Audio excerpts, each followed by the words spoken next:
Salut tout le monde, bienvenue à Your Daily News, welcome back, troisième épisode, en fait deuxième vrai épisode. Aujourd'hui on va parler de l'auteur Yvan Godbout. On va direct sur le sujet, parce qu'en fait il est 10h, fait que je viens juste de me lever. J'ai eu 3-4 mauvaises nouvelles, mais c'est pas grave, on va commencer la journée puis tout va bien aller. Fait que...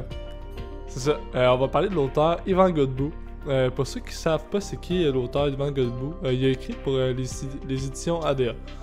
Dans le fond, il a été accusé pour production de pornographie juvénile dans un de ses romans qu'il a écrit, le roman Hansel et Gretel.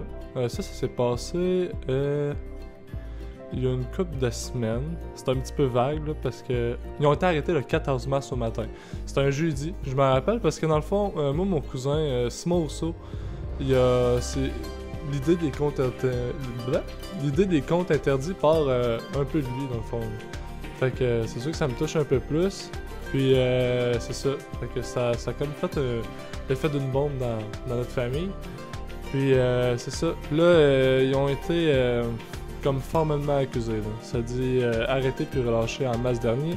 L'auteur du conte d'horreur Hansel et Gretel, Yvan Godbout, et le directeur des éditions ADA, Nicolas Doucet, ont comparu lundi au palais de justice de Sorel-Tracy, où ils ont été formellement accusés de production et distribution de pornographie juvénile sans possibilité d'enquête préliminaire. Ils iront donc directement en procès. Bon. C'est vraiment de la merde. C'est vraiment de la merde. Moi, je suis pas un grand lecteur. Je suis vraiment pas un grand lecteur. J'aime pas tant lire. En fait, c'est que je suis facilement distrait. J'ai pas lu ses romans. J'ai même pas lu les romans de mon cousin. Puis c'est mon cousin qui a écrit des romans. Fait que je lis vraiment pas gros. J'aimerais ça plus lire, mais je suis pas capable parce que je pars dans mon imagination. Je pense à d'autres choses. Je suis facilement distrait. Fait que ça marche pas. Par contre, pourquoi il a été poursuivi Yvan Godbout puis le directeur des éditions ADA, c'est à cause que dans le roman d'Yvan Godbout, il y a un passage qui dit que en fait ça parle d'un viol dans le fond, puis ça décrit quand même bien le viol, mais par exemple ça ne met pas à son avantage. Tu sais, il valorise pas le personnage pour autant. Au contraire, il va porter à, tu sais, il va le dénigrer en fait. Il va le montrer que c'est une merde, si vous voulez. Ah, un message. Ouais, il va montrer que c'est une merde, là, que c'est vraiment, dans le fond, pas bien de faire ça. Puis dans le livre, on voit que le but, c'est pas de promouvoir le viol, c'est pas de montrer que c'est pas grave, puis que tout est correct, puis que c'est bon, puis c'est vraiment le contraire. Ça montre que ça a un côté négatif, ça montre toutes les conséquences de tout ça, puis c'est vraiment pas... Le but de l'auteur a vraiment pas été de le mettre à l'honneur, le violeur, mais plutôt le contraire. Là. Il va le bâcher, il va dire que... C'est ça, il va vraiment dire que c'est une merde, puis... il va y arriver plein de conséquences, fait que ça montre pas que le viol c'est positif, là, au contraire, c'est vraiment le contraire, puis ça c'est important de le comprendre. Puis ce qu'il faut savoir aussi, c'est que c'est un passage dans le texte. C'est vraiment juste un passage, puis... l'idée des comptes interdits, c'est de faire des affaires qui repoussent la limite. Puis, dans tous les livres, c'est écrit pour lecteurs avertis. Fait que dans le fond, c'est le même principe que si vous voulez... par exemple, qu'on fait un film, ben c'est écrit 18 ans et plus. Ou sinon, il y a des films qui sont écrits... le jugement des parents est conseillé. Bon, mais quand ils font ça, c'est pour comme se backer. Tu sais, comme les réalisateurs. Les réalisateurs, ils font ça comme pour se backer. Fait que c'est ça. C'est un peu mal le principe. Moi, ce que je me demande, c'est que là, c'est vraiment... tu sais, c'est de la censure. C'est vraiment de la censure. Puis c'est que là, ça va mener où à ça? Tu sais, c'est vraiment... tu sais, ça peut mener... tu sais, ça va avoir plein de conséquences. Monsieur Sénécal, un autre auteur, tu sais, il voyait que du négatif par rapport à ça. Là, ça peut vraiment mener loin. Moi, j'étais un comedy geek, un comedy nerd. Fait que, tu sais, je vais un petit peu comparer ça à l'humour. Tu sais, il y a eu le procès de Mike Ward, bon, tout le monde en a entendu, là, Mike Ward avec Jérémy Gabriel. Le problème, c'est que par après, les humoristes, ça s'est un petit peu atténué, là, mais par après, les humoristes, ce qu'ils avaient tendance à faire, c'est il avait tendance à écrire, puis il se posait tout le temps la question, bon, qu'est-ce que j'ai écrit, qu'est-ce qui pourrait m'amener en cours? Sauf que tu peux pas penser de même, parce que en nez, tu vas fou, là. Tu penses que tout ce que tu vas écrire peut t'amener en cours, puis ça marche pas, parce que, tu sais, il y a la liberté d'expression dans la vie, puis il y a comme juste il y a juste deux raisons pourquoi tu pourrais pas avoir la liberté d'expression. C'est comme insistance à la haine, puis l'autre c'est que tu fais la haine. Ça, c'est un petit peu vague là, par exemple, mais c'est vraiment ces deux affaires par rapport à la haine, si je me trompe pas. Puis tu sais, dans ce cas-là, ça vraiment pas, tu sais, il n'y a pas d'insistance à la haine, c'est vraiment juste l'auteur, il écrit un roman, il décrit un homme dans le livre comme étant un violeur, puis il le valorise pas, il va le bâcher, il va dire que, dans le fond, que c'est une merde, là, que c'est vraiment une merde. Là. Fait que, c'est ça. Là, il a été arrêté par la Sûreté du Québec. Il n'y a pas d'enquête préliminaire, fait que ça va directement en procès. Je me demande si ça va venir où, parce que, tu sais, juste avec l'humour, on l'a vu, il y a eu comme... l'année, souvent, Mike Ward, là, ça a été vraiment une année tough, là, en humour, là, parce que, tu sais, tous les humoristes avaient un peu peur de monde de se prononcer ou de dire quelque chose, ou, dire quelque chose, se prononcer, c'est pas mal la même chose, là, mais tu sais, admettons de sortir des sentiers battus, de repousser à la limite. Puis c'est parce que le problème, c'est que, tu sais, comme dans l'humour, là, Michel Grenier, le gérant Mike Ward, il avait déjà dit ce que les humoristes, puis Mike Ward l'avait dit ça avec, là, c'était dans son podcast Sous-Écoute, puis il avait dit ce que les humoristes font sur scène, c'est pas nécessairement qu'est-ce qu'ils pensent, c'est qu'est-ce qu'ils pensent qui est drôle. Mais tu sais, ce que les auteurs écrivent, c'est pas nécessairement qu'est-ce qu'ils pensent, c'est pas nécessairement de quoi qu'ils veulent valoriser, c'est quelque chose qu'ils pensent qui est bon à lire. Puis tu sais,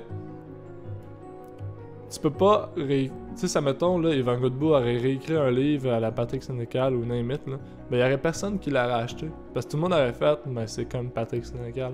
C'est la même chose. Fait que, tu sais, pour que le monde te lise, faut que tu sois marginal, faut que tu offres un contenu différent qu'il y a pas actuellement sur le marché. Fait que, moi, je me demande,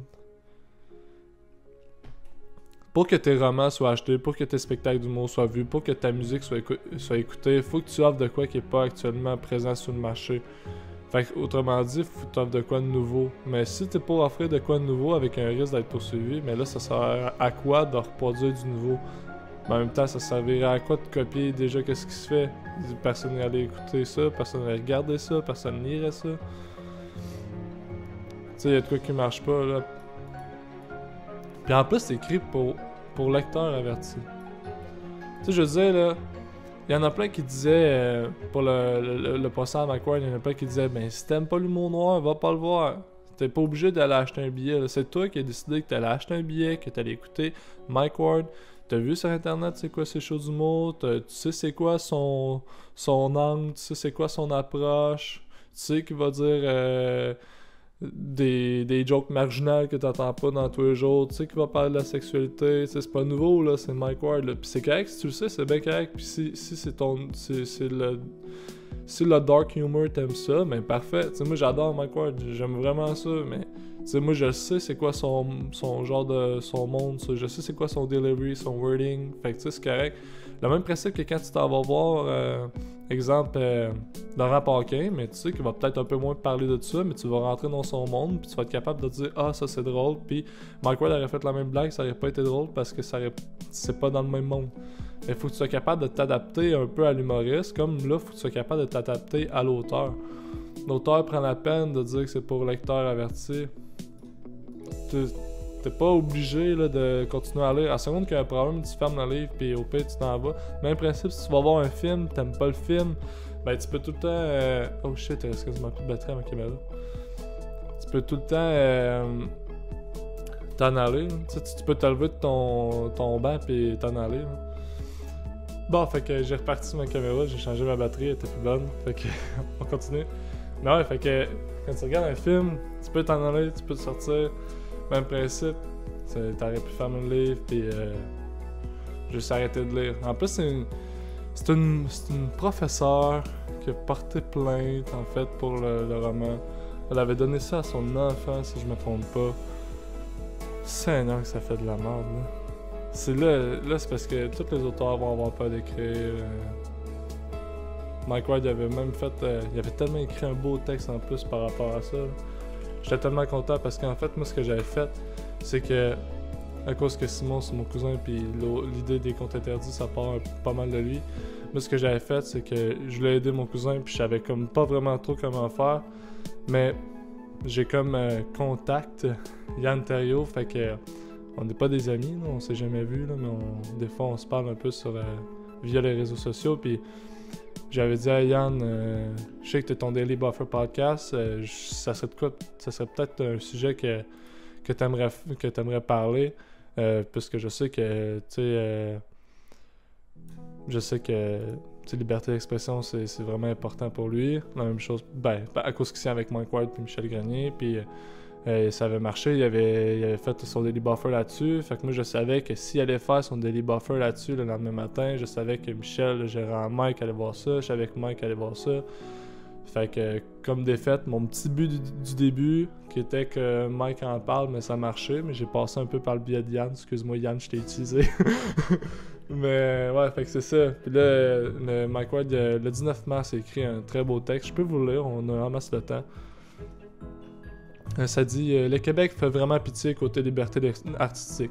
On l'a vu encore cette semaine après qu'un auteur de fiction, Yvan Godbout, a été accusé de production de pornographie juvénile. Pourquoi? Pour un passage de son roman décrivant le viol d'une fillette. Il va se défendre en disant que c'est un roman d'horreur, que cette fillette n'existe pas. Il a raison, il va gagner. Là n'est pas le problème. Le problème, c'est qu'il doit se défendre. Il doit se justifier pour une œuvre artistique. Ça me rappelle du cas de Rémi Couture. Rémi est un maquilleur d'horreur. Il s'était fait arrêter par la police suite à une plainte à propos d'un court-métrage qu'il avait produit. Dans le film, on voyait un enfant se faire tuer, de façon graphique. Un homme en Allemagne avait vu le film et avait porté plainte à Interpol. L'homme a porté plainte parce qu'il pensait qu'il s'agissait d'un vrai meurtre. Le générique à la fin du film aurait dû être un indice, mais ça a l'air que non. Interpol a reçu la plainte et l'a transférée à la police de Montréal. Quand la police est débarquée chez Rémi pour l'arrêter pour meurtre, Rémi les a amenés voir l'enfant en question qu'il était en train de jouer à des jeux vidéo, chose que les victimes de meurtre font rarement. La police aurait dû s'excuser et s'en aller, mais non. Rémi a été arrêté pour 3 chefs de corruption de mœurs par fabrication et distribution de matériel obscène. Il est allé en cours, il s'est défendu et il a gagné. Mais ça lui a coûté une fortune. Yvan Godbout va vivre le même sort. Il va aller en cours, il va se défendre, il va gagner. Mais il faut que ce genre de truc arrête. L'enfant dans le roman d'Yvan Godbout n'existe pas. Le fait qu'il y ait des gens qui portent plainte est décevant, mais ça ne me surprend pas. Selon Le Devoir, près de la moitié de notre société est analphabète, c'est-à-dire qu'ils, elles, ne parviennent pas à décoder une phrase qui est devant eux. Ils sont capables de lire les mots, mais ils, elles, ne comprennent pas le sens de la phrase. Autrement dit, ils sont pas capables de voir, exemple, le 2e degré. Si on ne comprend pas une phrase, on va juste être choqué en lisant des mots indécents, surtout si ça parle d'enfants. Ça, je le comprends et je l'accepte.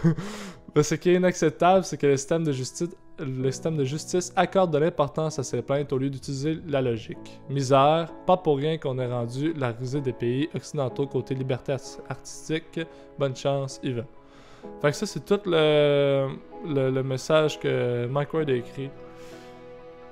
C'est vraiment le fun qu'il ait pris la peine d'écrire un message pour aider les éditions ADA et aider Yvan Godbout. Je sais que Mike Ward avait idée de... Il est tellement gentil, il avait tellement aidé tout le monde.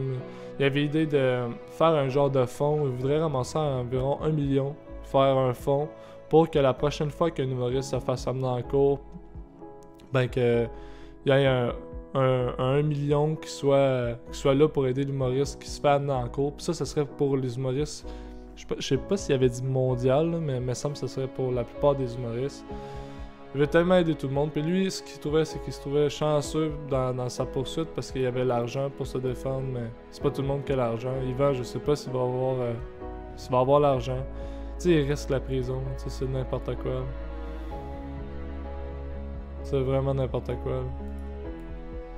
Je sais pas c'est quoi votre point de vue là-dessus.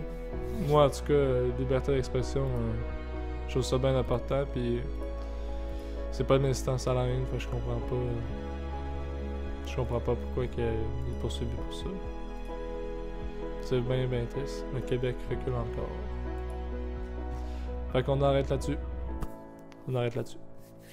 Yvan Godbout, l'auteur des Contes Hansel et Gretel, le directeur des éditions ADA, Nicolas Doucet, sont formellement accusés de production et distribution de pornographie juvénile et sans possibilité d'enquête préliminaire. Allez, merci tout le monde. Passez une belle journée. Aujourd'hui, il fait super beau. Je sais pas, je peux peut-être bien vous dire la température pour finir. Je suis comme la petite Colette. Fait qu'aujourd'hui, il fait combien? Aujourd'hui, il fait 5, mais il fait vraiment beau soleil. Fait que c'est clair que tantôt, je vais sortir. J'ai quelques commissions à faire. On est le 17 avril. Passez une magnifique journée tout le monde. Et on se voit demain. Salut tout le monde!